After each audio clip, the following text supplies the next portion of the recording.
Oh, funny little things that happened to me recently.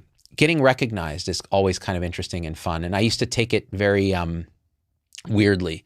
When I would get recognized in public, I'd be like, dude, first of all, I would get a weird grasping sensation like, maybe this is a thing. Maybe I should do more videos. Maybe I could have all this influence and this is all unconscious.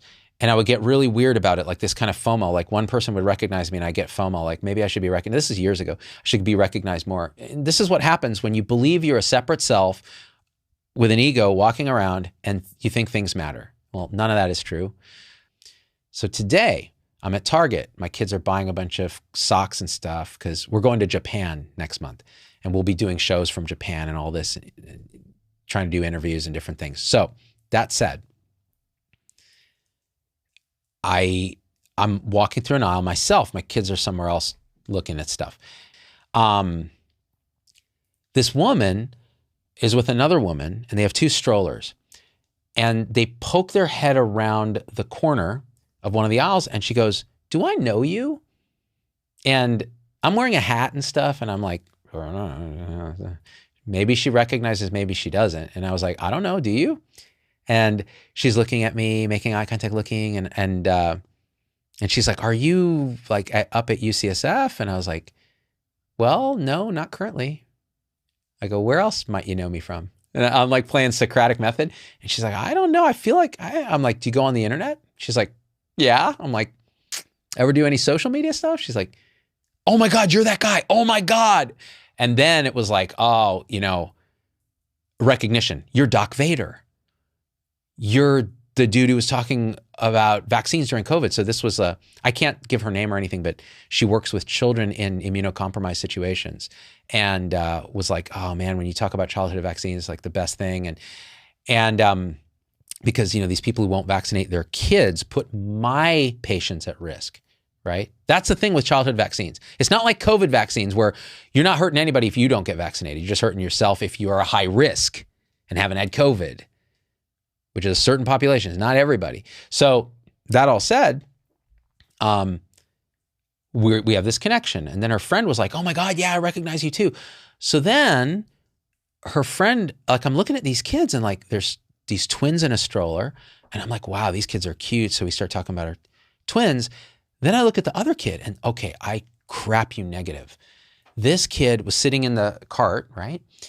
Not in a stroller, in the cart, and had the most insanely beautiful red hair. It was like a superhero's red hair. It was like this, like stunning, and was just radiating love. And I was like, I would have put the kid at like less than a year, maybe a year, looked like a really young kid. And there was something about this kid. You become sensitive to these things, like the more you go down the awakening rabbit hole, whatever that is. It's not a thing. And I just was like, oh my God, energetically, this kid, there's something with this kid. So I just lock eye contact with this kid and I'm like, and who is this? I mean, I was worried they were going to think I was creepy because this kid, this little boy was like, there's something going on. And she's telling me as I'm looking at this child, she's like, oh, he has a really rare genetic condition that was a spontaneous arising mutation. And it's on chromosome this and so on. I'm trying not to give too much information just in case someone might recognize. And he's defied the doctor's predictions and is, he's actually 3 years old. And literally the kid doesn't look a day over 12 months, like really young. And she was like, yeah, and it's just been really a journey. And I'm just looking at this kid going, this kid, and the kid's just locking eyes with me like this. And I swear, like I was getting goosebumps. I'm like, who is this kid? The kid was just empty, brilliant, unconditional radiance. And I don't even know why I'm telling this story, but I was just like, wow. I told his mom too, I'm like, this kid. And she's like, yeah. And it just was like an expression of how how the infinite just shows up in the apparently flawed finite. Like this kid who has this, very difficult, rare diagnosis, and there's nobody that really even knows much about this and so on, and is showing up as just pure love, like radiance, like it's indescribable. Like I'm trying to describe something that's not describable. It's energetic.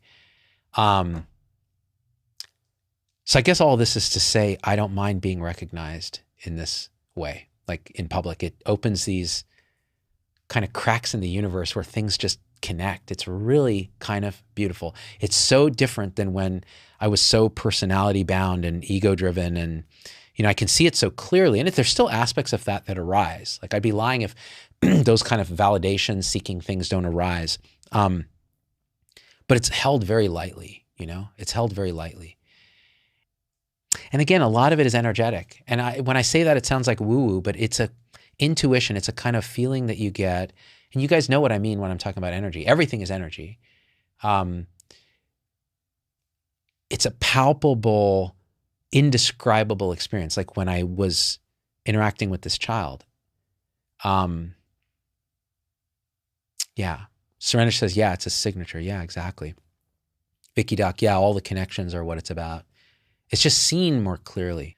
And when you look at a child in Target, who's the daughter of someone who recognizes you, and you know that what's looking through those eyes